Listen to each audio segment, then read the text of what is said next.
ওই গর্তের কাছে গাদার প্রস্তাবের পাশে গিয়ে চিন্তা করে আমি তো আটলান্টিক মহাসাগর পেয়ে গেলাম, এখন টাইটানিক কই? হঠাৎ করে এক তেঁতুল গাছের পাতা আইসা ওই প্রস্তাবের গর্তের ভিতরে বসছে। সেই মাত্র পড়ে গেল, প্রস্তাবের পাতা যখন এই পিঁপড়ের কাছে আসছে, পিপিলিকা লাফ দিয়া উঠে এখন সেই মনে মনে ভাবতেছে আমি এখন আটলান্টিক মহাসাগরে টাইটানিকে ছটতেছি, আমি একজন যোগ্য নাবিক হয়ে গেলাম।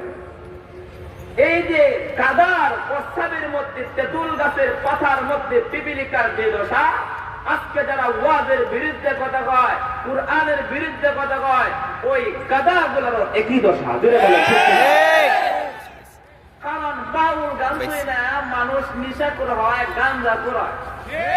আমার লোকে যারা যাইবেন স্ত্রী সার্ভিস দিন আহেন, আমরা করে নিয়ে ঘুরি, কতজন দেখতে চান দাড়িওয়ালা লোক আমাদের ওয়াজ শুনে রেখেছে। যুবকদের হাজার হাজার যুবকদের দাড়ি রেখেছি, তাবলীগে পাঠাইছি, হাজার হাজার যুবকের মাথায় টুপি বানাইছি। আজকে বাউল গানের পক্ষে কথা কয়, ওয়াজ মাহফিল বন্ধ করে দেওয়া হয়। একটা কথা মনে রাখবেন, ওয়াজের মাধ্যমে মানুষ জান্নাতি হয়, পবিত্র দিলওয়ালা হয়। জুড়ে বলেন ঠিক কিনা? আল্লাহ পাক এই মানুষদেরকে যারা ওয়াজের বিরুদ্ধে কথা কয়, ওদেরকে আল্লাহ হেদায়েত দান করেন। জুড়ে বলেন আমিন। আপনাদের সামনে পবিত্র কোরআন শরীফের একটা আয়াতে কারিমা তেলাওয়াত করেছি। এই আয়াতটা আমি আজকে পড়েছি এই জন্য 2020 সালে সকল বাতিল মাথা ছাড়া দিয়ে উঠছে।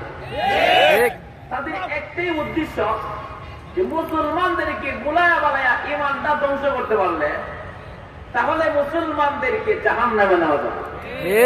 কিন্তু আল্লাহর কোরআনের ভিতরে আল্লাহ বলছেন ইন্নাল্লাযীনা ক্বালু রাব্বুনাল্লাহ, যারা বলবে আমাদের রব একমাত্র আল্লাহ, সুম্মা ইসতাকামু, এর উপরে অচল অবিচল অনড় থাকবে, তাতানাজ্জালু আলাইহিমুল মালাইকাতু, আল্লাহ বলেন মৃত্যুর সময় একদল রহমতের ফেরেশতা আগমন করবে। ফেরেশতারা এসে মৃত ব্যক্তি আইসে কি কইব? আল্লাহ তাখাফু ওয়া লা তাহজানু ওয়া আবশিরু বিল জান্নাতিল্লাতী কুনতুম তুআদুন।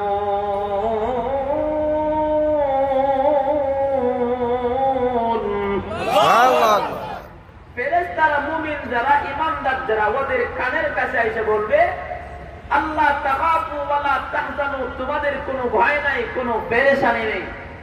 এমন কাইসে বলবে তোমার কোনো পেরেশানি নাই, চিন্তা মুক্ত। এমন কি বলবে? জান্নাতের ওয়াদা, তোমাকে যে জান্নাতের সুসংবাদ ওয়াদা তোমাকে দেওয়া হয়েছিল, সেই জান্নাতের সুসংবাদ দিয়ে বলবে তুমি আজ খুশি হয়ে যাও। সুবহানাল্লাহ। এখন আমরা কি চিন্তা মুক্ত হয়ে ফেরেশতার মাধ্যমে কবরে যাইতে রাজি আছি তো? ইনশাআল্লাহ। কিন্তু আমার পক্ষ থেকে ঢাকার ভাইদের উদ্দেশ্যে একটা কথা বলতে চাই, কেউ আপনারা আমার ভাইয়ের মতো, কেউ আমার বাবার মতো, যারা আওয়াজ শুনতেছেন সবাই আমাদের ভাই, আমরা মুসলমান।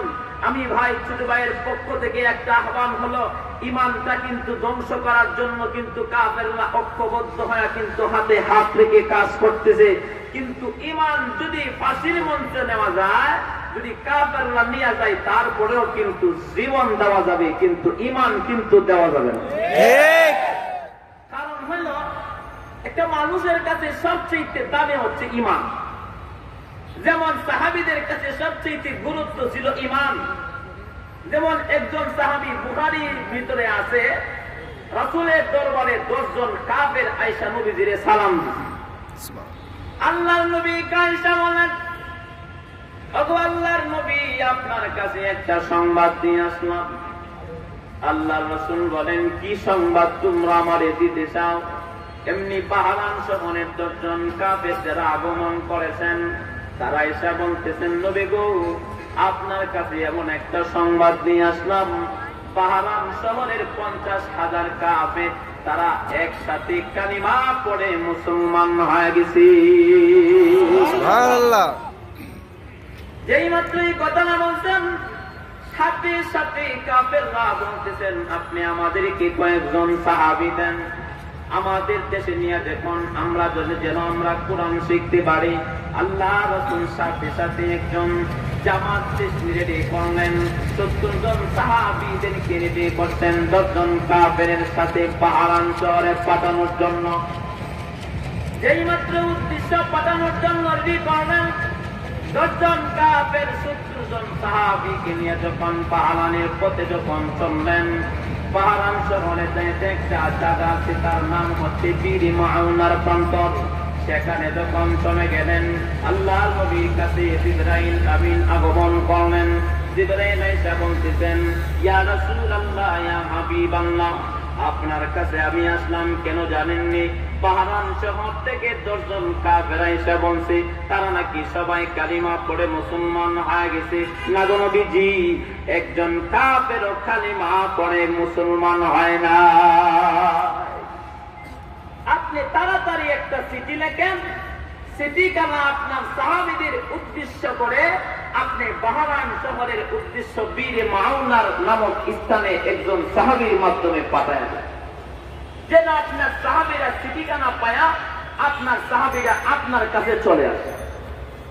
যেই মাত্র নবী একটা চিঠি লিখলেন, সাহাবীদের কি বলে, সাহাবীরা আমার এই চিঠিখানা আমার সাহাবীদের মাঝে কে নিয়ে দিয়ে আসতে পারবা? একজন সাহাবী দাঁড়া গেছে, তার নাম হচ্ছে হারাম ইবনে মিলহান রাদিয়াল্লাহু আনহু। তিনি যখন চিঠি দিয়ে গেলেন, কাফেরদের সর্দার ডাক দিয়ে বলতেছেন, এই তুমি কেন আসছো? আমার কলিজা টুকরা নবী আমারে চিঠি দিয়া পাঠাইছে, বলতেছে কার হাতে দেওয়ার জন্য? সাহাবীদের হাতে দেওয়ার জন্য। এমনি কাফেরদের সর্দার তিনি ডাক দিয়ে বলতেছেন, এই চিঠিখানা আমার হাতে দেওয়া লাগবে, নয়তো তোমাকে মেরে ফেলবো। কিন্তু হারাম ইবনে মিলহান তিনি ডাক দিয়ে বলতেছেন, আমি জীবন দিতে পারি রে, তবু নবীর দেওয়া আমানত আমি কোন কাফেরের হাতে দিব না। কি জান দিবা? এমনি বলতেছেন, আমি জানটা দিব, তবু চিঠিখানা দিব না। সাথে সাথে হাতের মধ্যে অস্ত্র নিয়া নবীর সাহাবীর বুকের মাঝ বরাবর যখন আঘাত করে দিলেন, সাথে সাথে কলিজাটা বাহির হয়ে গেছে, টপ টপ করে জমিনের মধ্যে রক্ত পড়তেছেন। হাতের মধ্যে নিয়ে তিনি চোখের পানি ছেড়ে দিয়ে কাঁদলেন, আসমানের দিকে তাকায় বলেন, ও মালিক, তোমার বন্ধু আমারে চিঠি দিয়া পাঠাইছে সাহাবীদের হাতে দেওয়ার জন্য, কিন্তু আমি দিতে পারি নাই। আল্লাহ তার আগে কাফেররা আমারে আক্রমণ করেছে, কিন্তু মালিক আমার মনে কোনো কষ্ট নাই, কিন্তু আল্লাহ তোমার কাছে আমি মৃত্যুর আগ মুহূর্তে একটা আবদার করতে চাই। আল্লাহ আমার কলিজা টুকরা নবীটারে আমি একটা নজর দেখতে চাই। নবী হচ্ছেন মদিনাতুল মুনাওয়ারায়, হারাম ইবনে মিলহান তিনি হচ্ছেন বীর মাউনার স্থানে। যেই মাত্র আবদার করে বসলেন, সাথে সাথে আল্লাহ পাক ডাক দিয়ে বলে, হারাম, চিন্তার কোনো কারণ নাই, তুমি অপেক্ষা করো। আল্লাহ পাক একটা কুদরতি আয়না নবীর সাহাবীর সামনে যখন ফিট করে দিলেন, আল্লাহ নবীর সাহাবী কিনিয়ার নবীরে স্বপ্ন নবীরে আয়নার ভিতরে দেখতেছে। সুবহানাল্লাহ বলেন। সুবহানাল্লাহ। নবীজিও হারাম ইবনে মিলহানকে দেখতেছেন, যেই মাত্র দেখতেছেন নবীও কাঁদে, এমনকি নবীর সাহাবী দুজন কাঁদে। আল্লাহ রাসূল ডাক দিয়ে বলেন, রে হারাম, তোমার জীবনটা শেষ হয়ে যাচ্ছে, তোমার যদি মনে কষ্ট লাগে, যদি কোনো কষ্ট থাকে, আমি নবীকে তুমি মাফ করে দিও। কিন্তু হারাম ইবনে মিলহান রাদিয়াল্লাহু আনহু তিনি বলেন, নবী গো, আমার মনে কোনো কষ্ট নাই। ওগো নবী, সাহাবী আমি এমন সাহাবী হয়েছি, আমার জীবন ধন্য। দেখেন কাফেররা আমারে মারল, কিন্তু তারপর আপনার চিঠিখানা বাতিলের হাতে আমি দেই না। হারাম ইবনে মিলহান তিনি ডাক দিয়ে বলতেছেন, নবী, আপনার কাছে আমি একটা সংবাদ শোনাতে চাই। আমার যখন কলেজাটা বাহিরে হয়ে গিয়েছিল, আমার হাত যখন রক্তে লাল হয়ে গিয়েছিল, আমার আল্লাহ আমার রক্তের মধ্যে আমার জান্নাত বাসায়া দেখা দিছি। তো আমি এই জন্য বললাম, কাফেরদের সামনে গিয়া আল্লাহ যে ইমানটা দিছে, ইমানটাকে গুরুত্ব দিছে, কিন্তু নবীর সাহাবীরা ইমান দিছে না। তো আমাদেরও একটা উদ্দেশ্য থাকতে হবে, জান দিব তারপরও ঈমান দিব না। যদি বলেন ঠিক। এমনকি 70 জন সাহাবী যুদ্ধের ময়দানে গেছে, হারাম ইবনে মিলহান তিনি শহীদ হয়ে গেছে। যেই মাত্র শহীদ হয়ে গেল, 70 জন সাহাবীকে এক এক করে সবাইকে যখন শহীদ করতেছে, এই যুদ্ধের সাহাবীদের সেনাপতি যিনি, তার নাম হচ্ছে খুবাইব রাদিয়াল্লাহু। খুবাইব রাদিয়াল্লাহু আনহুকে কাফেররা হাত করা লাগায়, হাত করা মেরে বাড়িতে নিয়ে আসছেন বন্দি করে। আয়না কাফেররা মক্কার বাজারে নিয়ে তুলছে। মক্কার বাজারে নিয়ে হযরত খুবাইব রাদিয়াল্লাহু আনহুকে বিক্রি করে দিয়েছে। যে কাফেররা হযরত খুবাইবকে কিনে নিছে, কাফেররা বলতেছেন তোমাকে আমরা সরা দাম দিয়ে কিনে আনলাম, কিন্তু কিনে আনার উদ্দেশ্য হলো আমাদের বাবাকে তুমি যুদ্ধের ময়দানে হত্যা করেছিলা, আজকে তোমাকে আমরা কিনে আনলাম আমাদের বাবার প্রতিশোধ নেওয়ার জন্য। এই কথা যখন বলছে, হযরত খুবাইব রাদিয়াল্লাহু আনহুকে থালা দিয়া ঘরের ভিতরে আটকানো হলো। 1 মাস পর্যন্ত আটকে দেওয়া হলো। এক ফুটা পানিও দেওয়া হয় নাই, এক মুঠো খাবার লোকমা একটা দেওয়া হয় নাই। 1 মাস পরে যখন বাহির করেছে, তখন কাফেররা হযরত খুবাইব রাদিয়াল্লাহু আনহুকে জিজ্ঞাসা, এই খুবাইব, তোমাকে তো ফাঁসির মঞ্চে ঝুলাইয়া দিব, তোমার কোনো চাওয়া পাওয়া আছে? দেখেন নবীর সাহাবীদের কেমন আল্লাহর জন্য কেমন পাগল, নবীর সুন্নতের জন্য কেমন পাগল। হযরত খুবাইব রাদিয়াল্লাহু আনহু বলতেছে, আমার কোনো চাওয়া পাওয়া নাই, কিন্তু মৃত্যুর আগে আমি নবীজির 3টা সুন্নত পালন করতে চাই। সুবহানাল্লাহ, সুবহানাল্লাহ। কাফেরদেরকে বলতেছে, 1 নাম্বার হলো আমার নখগুলা বড় হয়ে গেছে, নখগুলা ছোট করতে চাই। 2 নাম্বার আমার মুখগুলা বড় হয়ে গেছে, মুখগুলা ছোট করতে চাই। 3 নাম্বার হলো আমার বুগুলের চুলগুলা খাইতে আমি পবিত্র হয়ে আল্লাহর সামনে দাঁড়াতে চাই। হযরত খুবাইব রাদিয়াল্লাহু আনহুকে একটা কোট দেওয়া হলো মুখ কাটার জন্য, নখ কাটার জন্য।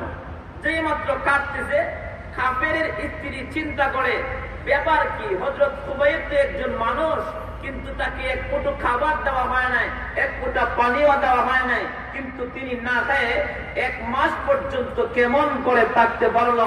হযরত খুবাইব যখন নখ কাটতেছে, কাফেরের স্ত্রী বেড়া ফাঁক করে ভিতরে তাকায় দেখে তাজা তাজা ফল ঘরের ভিতরে বলা। সুবহানাল্লাহ। খাওয়ানোর মালিক কে? আল্লাহ। যেই মাত্র হযরত খুবাইব যখন নখ কাটলো, মুখ কাটলো, কাটার পরে ফাঁসির মঞ্চে নিয়ে যাইব, কিন্তু নিজে ইচ্ছা করে বলতেছে, কাফেররা আমাকে 2 রাকাত নামাজ পড়ার অনুমতি দিবেন। যেই মাত্র কথাটা বলছে, কাফেররা বলতেছেন শেষ ইচ্ছা তো তারে দেওয়া লাগে, ঠিক আছে তুমি 2 রাকাত নামাজ পড়ো।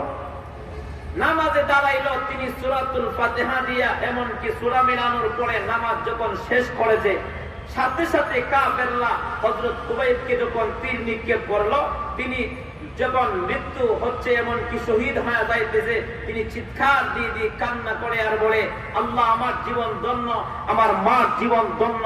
কেন? আল্লাহ মৃত্যুর মুখে দাঁড়ায়া ঘোষণা দিলাম, তুমি আমার রব, তুমি আমার মালিক আল্লাহ। সুবহানাল্লাহ, সুবহানাল্লাহ। এজন্য আমাদেরও একটা উদ্দেশ্য, মৃত্যুর মুখে দাঁড়ায়া বলতে হবে আমাদের মালিক কে? আল্লাহ। কিন্তু ঈমান দেওয়া যাবে না, কারণ কে যে কোন দিন মরবো কেউ তো জানে না। চোখের পলকে তুমি হতে পারো না, চিরতরে বন্ধ হবে তোমার নিঃশ্বাস। চোখের পলকে তুমি হতে পারো না, চিরতরে বন্ধ হবে তোমার নিঃশ্বাস। হবে আলাম তোমারি নাম, হবে আলাম তোমারি নাম মসজিদের মাইকে।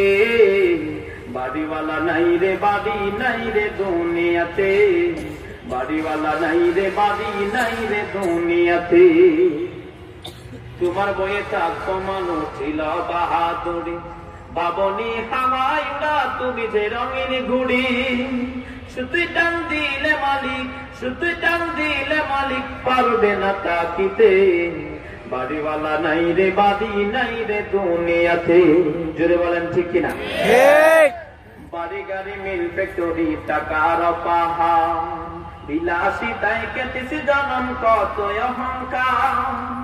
বাড়ি গাড়ি মিল ফ্যাক্টরি টাকার পাহাড়, বিলাসিতাই কেটেছি জনম কত অহংকার, দামি কাপড় ছেড়ে হবে সাদা কাপড় পরিতে, বাড়িওয়ালা নাই রে বাড়ি নাই রে দুনিয়াতে। এই জন্য সবাই আমরা একদিন পৃথিবী ত্যাগ করে চলে যাব।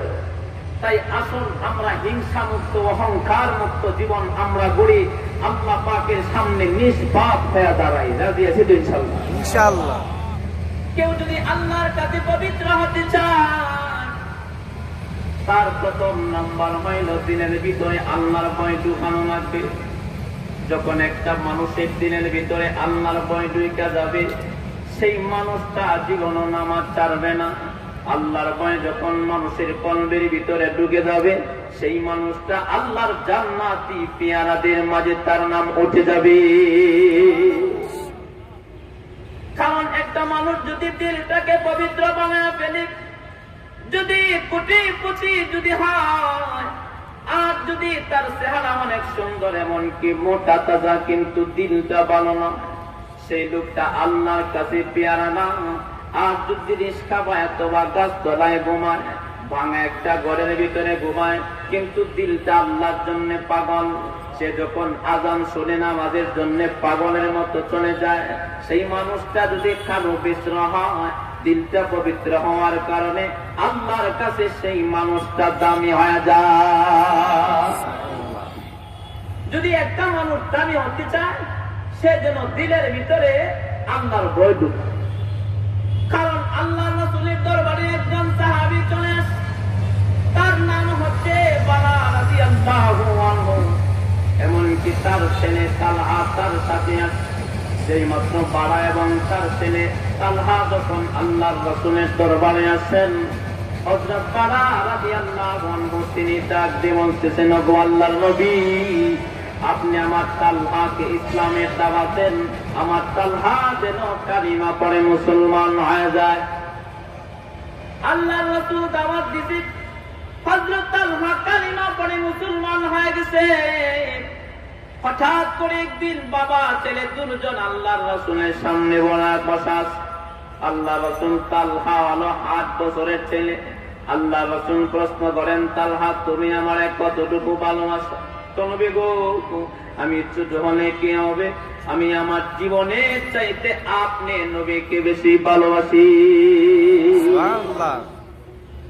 এই কথা যখন বলছে, আল্লাহর রাসূল হাতের মধ্যে একটা তরবারি নিয়ে হযরত তালহাকে বলতেছে, আমার হাতে এটা কি? হযরত তালহা বলতেছে, আপনার হাতে এটা তরবারি। আল্লাহর রাসূল বলেন, তুমি কি এই তরবারি হাতে নিতে পারো? দেন আমার কাছে। যেই মাত্র তরবারিটা হাতে নিলেন, আল্লাহর রাসূল ডাক দিয়ে বলতেছেন, তোমার সামনে কে বসা? আমার কলিজার টুকরা বাবা বসা। তোমার হাতে তরবারি দিয়ে তুমি কি পারবা? তোমার বাবার মাথাটা কাইটা আমি নবীর সামনে আনতে পারবা না। এই কথা যখন বলছেন, সাথে সাথে হযরত তালহা 8 বছরের ছেলে হাতের মধ্যে তরবারি নিয়ে বাবার মাথা কাটার জন্য উপরে যখন তরবারি যখন উঠালেন, বাবা মৃত্যুর ভয়ে মারছে দর। বাবার পিছন পিছন তালহা দৌড়াইতেছে। যেই মাত্র হাতের নাগালে যখন বাবাকে পেয়ে গেল, আল্লাহর রাসূল দেখতেছে বাবাকে যখন আঘাত করে দিবে, আল্লাহর রাসূল ডাক দিয়ে বলেন, তালহা, আমি নবী মাথা কাটার জন্য বলি নাই, পরীক্ষা করতেছিলাম তুমি আমারে কতটুকু ভালোবাসো। এরে তালহা, তুমি আমি নবীকে জীবনের চাইতে বেশি ভালোবাসো, তুমি পরীক্ষায় পাস করে নিলা। রে তালহা, তোমার বাবার মাথা কাটতে হবে না। বাবার মাথা কাটার জন্য 8 বছরের ছেলে রাজি হয়ে গেছে। কেন? তার দিলের পাওয়ারটা অনেক বেশি।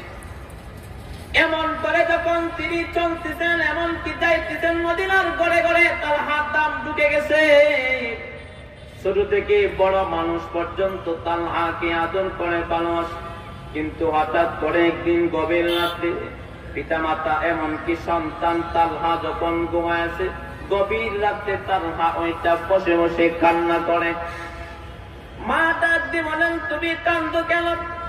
এমনি মাকে বলে, মা গো, আমি তালহার দিল সাক্ষী দেয় গো মা, আমি তালহা আর দুনিয়ার জমিনে গোমা বেঁচে থাকবো না গোমা, আমার দিল সাক্ষী দে গোমা, আমি মনে হয় মরে যাব। এমনি মা বলতেছেন, কেন তুমি এই কথা বলতে চাও? বলতেছে, মারে আমার দিল সাক্ষী দিছে রে মা, আমি তালহা দুনিয়া ছেড়ে চলে যাব। কিন্তু তালহা বলতেছেন, মা গো মৃত্যুর আগে তোমার কাছে একটা কথা বলতে চাই, তুমি রাখবানি?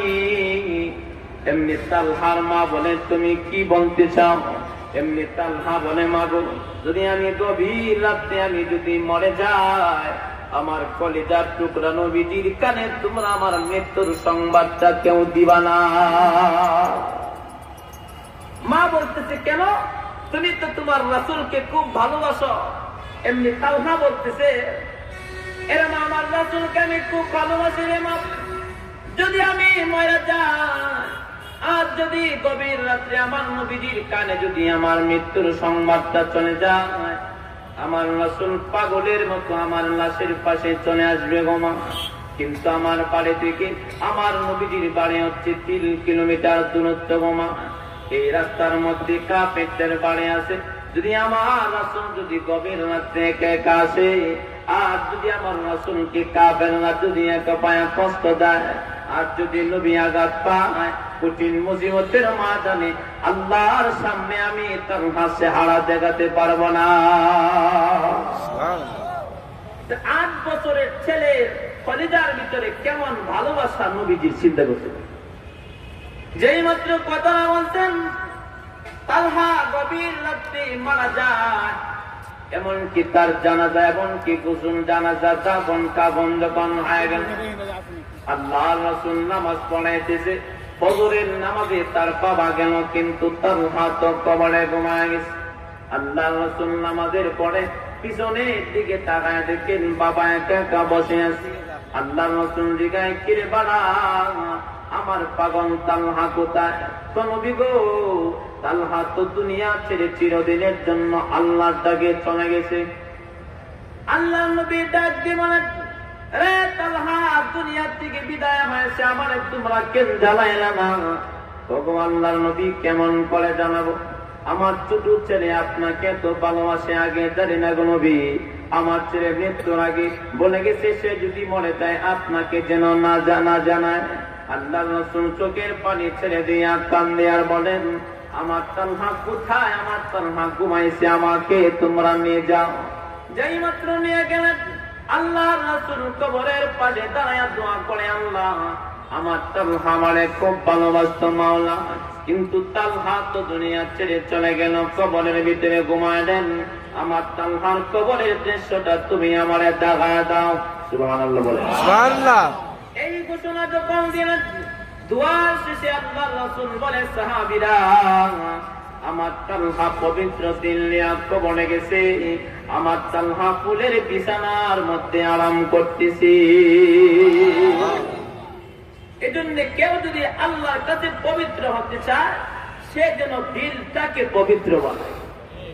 এই যুবক ভাইরা আমার দিকে লক্ষ্য করে তাকায় দেখেন, পবিত্র দিলওয়ালা যারা, ওয়াদের গুণ আল্লাহ বর্ণনা করেছেন সূরা আনফালের ভিতরে। আল্লাহ পাক মুমিন যারা, ওয়াদের গুণ 5টা গুণ উল্লেখ আল্লাহ করেছেন। মুমিন যারা আল্লাহ বলেন 1 নাম্বার গুণ হলো ইন্নামাল মুমিনুনা আল্লাযীনা ইযা যুকিরাল্লাহু ওয়াজিলাত কুলুবুহুম। আল্লাহ বলেন পবিত্র দিলওয়ালা ব্যক্তি যারা, যারা মুমিন তাদের গুণ হলো 5টা। 1 নাম্বার হলো আমার নাম যখন তার কলবের ভিতরে যখন ঢুকে যাবে, সেই মুমিনটা বলবে, আযান চলে আসছে রে। আমার গাড়ি কাস্টমার সহ প্যাসেঞ্জার সহ বলবে, আমার মালিকের কদমে সিজদা করা লাগবে, যাওয়া লাগবে। এমনকি যে দোকানদার দোকান বন্ধ করে মসজিদে চলে যাবে, এমনকি যখন আল্লাহর নাম শুনবে দিলের ভিতরে কম্পন আরম্ভ হয়ে যাবে। আল্লাহ পাক বলেন, যার ভিতরে এই গুণটা আছে সেই হইল মুমিন। আর যার কানে হাজারো বার আযান শুনলো, এমনকি আমার নাম স্মরণ হলো দিনের ভিতরে, কিন্তু যদি কম্পন আরম্ভিত না হয়, এমনকি আমার ডাকে সাড়া না দেয়, বুঝতে হবে সে দাবিতে মুমিন, ইমানদারের কাতারে সেই মানুষটার নাম না। যেই ব্যক্তি আযান শুনলো, সেই ব্যক্তি আযান শুনে মসজিদের ভিতরে পাগলের মতো চলে গেল। দুই নম্বর হলো আল্লাহ পাক বলতেছেন ওয়াইদা তুলিয়াত আলাইহিম আয়াতুহু যাদাতুহুম ঈমানা। আল্লাহ বলেন দুই নম্বর মুমিনের গুণ হলো তাদের সামনে যখন কোরআন তেলাওয়াত করা হবে গো মুমিনের ঈমানের পাওয়ার বাড়তে থাকবে। তিন নম্বর হলো আল্লাহ পাক বলেন ওয়াইদা তুলিয়াত আলাইহিম আয়াতুহু যাদাতুহুম ঈমানান ওয়া আলা রাব্বিহিম ইয়াতাওয়াক্কালুন। আল্লাহ বলেন এই মুমিন বান্দা বান্দিটা মৃত্যুর আগ পর্যন্ত তিন নাম্বার গুণ হলো আল্লাহর উপরে তাওয়াক্কুল করবে। তাওয়াক্কুল করবে একমাত্র কার উপরে? আল্লাহ। কারণ আল্লাহ ছাড়া কোনো মাবুদ আছে? নাই। আল্লাহ বলেন ওয়ালাম ইয়াকুল লাহু কুফুয়ান আহাদ। আল্লাহ বলেন আমার সমতুল্য কেউ নাই। আল্লাহর উপরে কেউ আছে? জোরে বলেন কেউ আছে? তিনি বিচার দিবসের মালিক। দুনিয়ার জমিনে তো 500 টাকা দিলে বিচার মোটামুটি ঘুরে, নেতা গুণ দিলে হাবিলদার লাফায় তালা বলে, কিন্তু আল্লাহ বলেন হাফিজুর রহমান ক্ষমতার মালিক এলাম আমি। সুবহানাল্লাহ সুবহানাল্লাহ। মালিকি ইয়াউমিদ্দিন।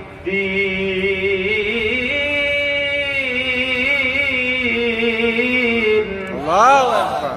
বিচার দিবসের মালিক কে? আল্লাহ। আল্লাহ। তাহলে সব সময় মুমিনটা কার উপরে ভরসা করবে? আল্লাহ।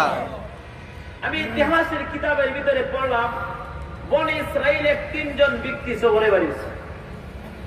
যেই মাত্র সফরে বাইরেল এমন বৃষ্টি আর তুফান, ওরা যায় পাহাড়ের গুহার ভিতরে ঢুকছে। যেই মাত্র পাহাড়ের গুহার ভিতরে ঢুকছে, পাহাড়ের গুহার মুখের মধ্যে বড় এক পাথর আইসা পড়ে গেছে।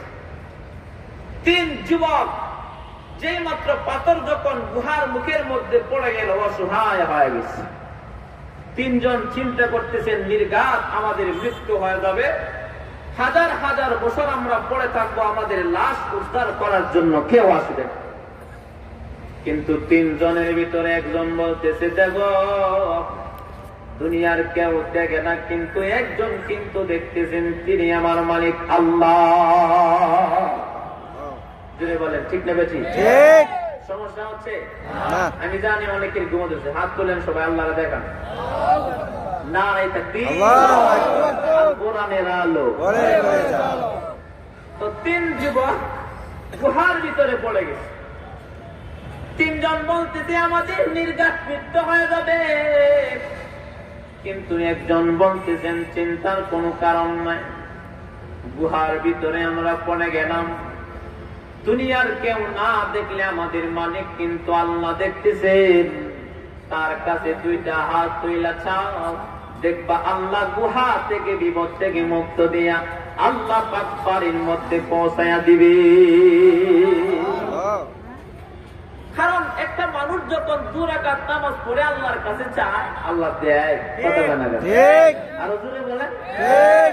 এটা শান্তির মালিক কে? আল্লাহ। মাসে কামাই 5 লাখ, শান্তি নাই, কিন্তু কামাই 5000, কিন্তু বরকত আছে, শান্তির অভাব নাই। কথা ঠিক। 3 যুবক এবার চিন্তা করতেছেন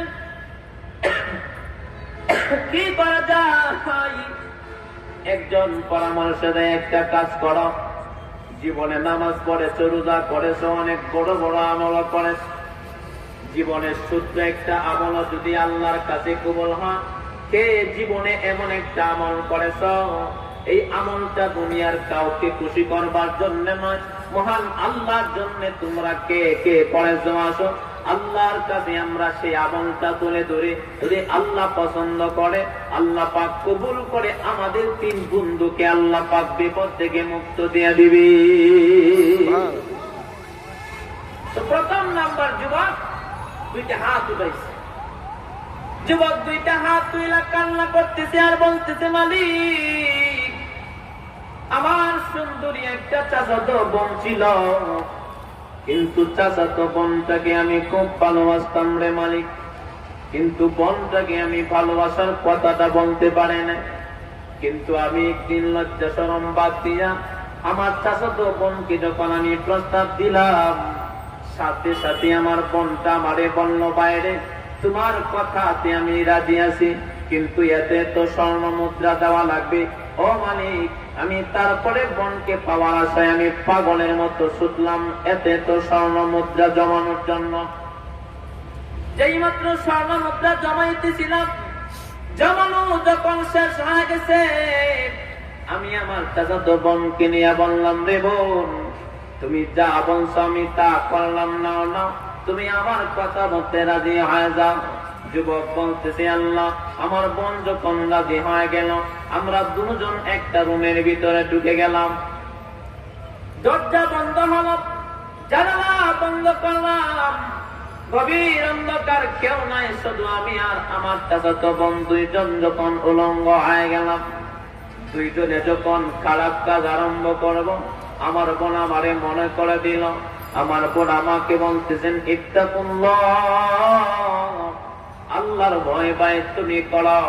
যেই মাত্র মালিক তোমার নামটা স্মরণ হয়ে গেছে, আমি সাথে সাথে কাপড় নিয়ে দরজা কইলা, আমার লজ্জাস্থান ডাইকা আমি দৌড়ে পলায়ন করলাম। আল্লাহ, আমি ইচ্ছা করলে আমি কারামি কাজ করতে পারতাম, কিন্তু তোমার নাম যখন স্মরণ হলো আমি চলে গেলাম। আল্লাহ, তোমার কাছে যদি আমলটা কবুল হয়, দুনিয়ার কাউকে দেখাবার জন্য নয়, শুধু তোমার খুশির জন্য আমি এমন করেছি। তোমার কাছে যদি আল্লাহ কবুল হয়, তিন বন্ধু গুহার ভিতরে পড়লাম, তুমি আমার গনে মুক্ত দাও। যুবকটা দোয়া করতে দেরি হয়েছে, আমার আপনার মালিক পাথরটা গুহার মুখ থেকে 1% সরাতে দেরি করে না। আমাদের মালিক অনেক বড় মালিক, জুড়ে বলেন ঠিক কিনা? প্রশংসা করে শেষ করা যাবে না। তারা বড়াতে জোসনা আলোতে বাবলাম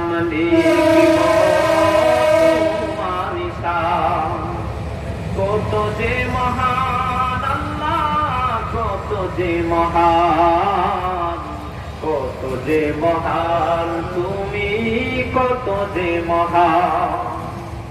সাগরের জল যদি কালি হয়, গাছপালা দিয়ে যদি কলম বানায়, সাগরের জল যদি কালি হয়, গাছপালা দিয়ে যদি কলম বানায়, সব কাল শেষ হবে, কলম ফুরিয়ে যাবে, লেখা শেষ হবে না তোমার গুণগান। কত যে মহান আল্লাহ, কত যে মহান। আল্লাহু আকবার, আল্লাহু আকবার। যেদিকে তাকায় আমার ক্ষুদ্র দৃষ্টি, বিরাজ করছে সেটা তোমার সৃষ্টি। কি বা প্রশংসা লিখিব তুমি।